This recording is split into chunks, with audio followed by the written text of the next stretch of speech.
Hola estudiantes de la Facultad de Ciencias Agropecuarias, nuevamente para explicar un caso de dinámica que es el de movimiento en plano oblicuo descendente, pero antes el clásico repaso de lo que nos rodea la ecuación de la dinámica, la configuración de los distintos tipos de movimiento: horizontal, oblicuo ascendente y descendente, y movimiento vertical ascendente y descendente.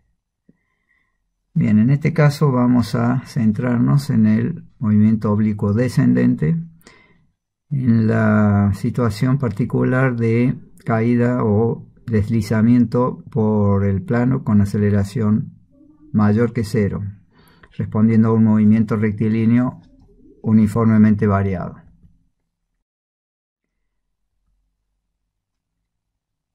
Como siempre, vamos a trazar diagrama del cuerpo libre, colocamos la imagen representativa para la memoria visual de todos los casos que tenemos, en este caso descenso por el plano inclinado, con aceleración mayor que cero, que responde al movimiento rectilíneo uniformemente variado. En este caso vamos a trabajar, igual que anteriormente, con la ecuación de la dinámica a través de un diagrama vectorial general y después un diagrama vectorial por componentes. En el primer caso está apoyada la masa y su sistema de fuerzas, peso normal como reacción del suelo y la fuerza de rozamiento opuesta al posible movimiento que es hacia abajo, genera un diagrama vectorial de fuerzas que es cerrado. Eso indica que está en equilibrio y la suma de fuerzas es igual a cero. Haciendo referencia ahora al otro par de ejes para analizar el movimiento en caída de esta masa, fíjense que hemos dibujado un par de ejes en donde puntualizamos ahora un ángulo diferente al anterior. Esto quiere decir que hemos aumentado el ángulo beta, y que es lógico que si queremos que una masa se deslice más fácil por el plano inclinado o que logre deslizarse, tenemos que inclinar ese plano inclinado.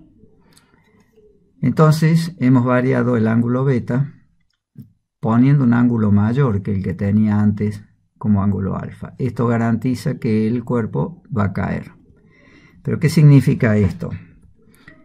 Si dibujamos el diagrama de fuerzas, tenemos en el eje Y, como siempre, la normal y la componente del peso, y en el eje X la componente del peso ahora que impulsa a la masa hacia el deslizamiento hacia abajo. Aparece naturalmente la fuerza de rozamiento, pero como siempre la imagen que ponemos es una fuerza del componente del peso mayor, indicando que existe una diferencia que permitiría una caída acelerada. Esta caída acelerada implica que la velocidad aumenta. El diagrama vectorial de las fuerzas sería, en este caso, un diagrama abierto. Abierto porque tiene una resultante que, uniendo el origen y el extremo, como es el requisito de la solución gráfica, da un resultado distinto de cero. La ecuación entonces en el eje X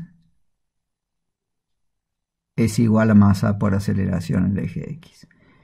Hemos aclarado en este caso que la fuerza de rozamiento podríamos establecer el cálculo a través de la fórmula, porque al estar en movimiento el coeficiente de rozamiento que está presente en este caso es el coeficiente cinético, y en ese caso sí podemos aplicar la ecuación esa, la igualdad de la fuerza de rozamiento. Aclaro esto porque estando en movimiento esto es válido. En este caso, esta fuerza de rozamiento no la puedo definir a través del coeficiente de fricción. ¿Por qué?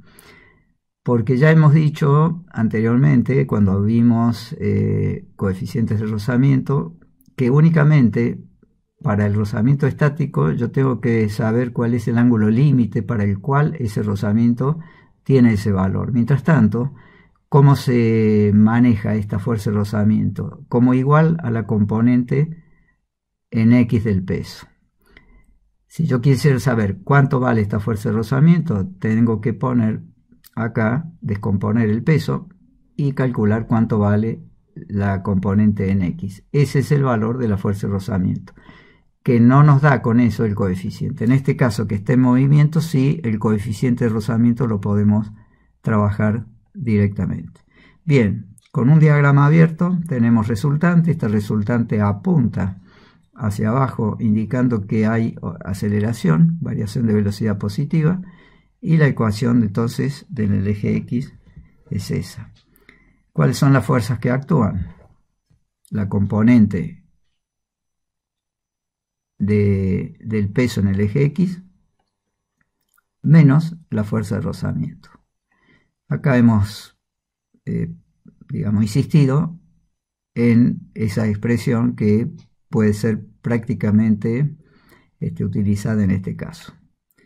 En el eje Y, desde ya, que es como siempre, en equilibrio igual a 0. Bueno, con esto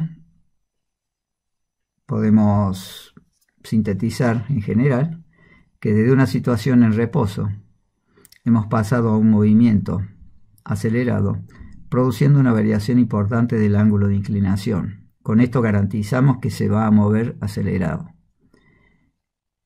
¿Cómo lo justificamos? A través del diagrama vectorial, que es abierto y cuya resultante coincide con el sentido de la aceleración. Las ecuaciones, como siempre, tenganlas presentes cuando tengan que resolver este tipo de problemas. Bueno, siempre hay abiertas las consultas. Espero que hayan entendido. Nos vemos en la próxima.